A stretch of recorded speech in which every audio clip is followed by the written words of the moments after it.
سلام دوستان. امروز خواستم نحوه باز کردن سپر لاماری هیبرید رو با همدیگه داشته باشیم. این چند تا فلشی که گذاشتم حتما این خارا رو باید در بیاریم، ولی متاسفانه این خارا چون گرما دیدن بیشترشون میشکنن. امروز من رفتم خریدم، قیمت اصلیش حدوداً 55,000 تومان بود، کپیش 25,000 تومان. حالا من ارزونه رو گرفتم چون اینا فقط یک بار باز میشن و تلفاتی که من داشتم حدوداً یه 3-4 تا بود. و میرسیم به این بغل سمت چپ که یه تک خار میخوره، اینو حتما در بیارین. و زیر ماشین حدودا آچار 10 میخوره، 4 تا پیش زیر ماشین داره به اضافه 2 تا 4 سو پیشگوشی.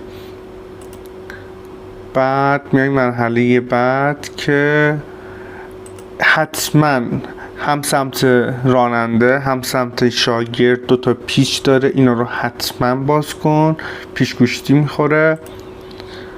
میریم مرحله بعد، اونجایی که با رنگ سبز من علامت گذاری کردم، از خار باز کن یا یه پیشگوشی تخت رو با نوار چسب کاغذی بپیچونین که خدای نکرده خط بین گلگیر یا سپر نیفته.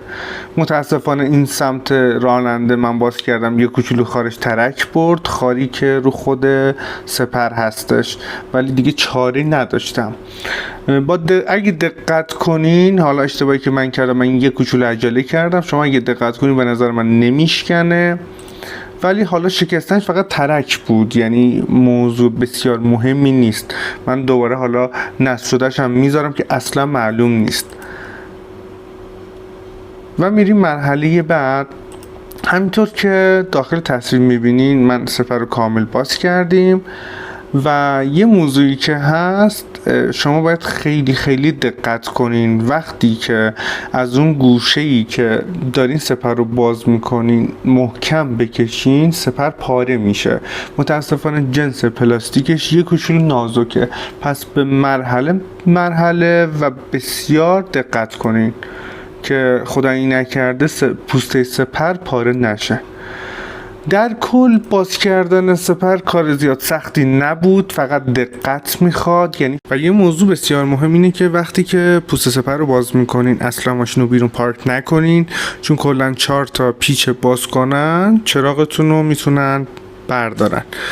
و اینکه من هر روز مطالبی درباره لاماری هیبرید میذارم، ممنون میشم منو دنبال کنین.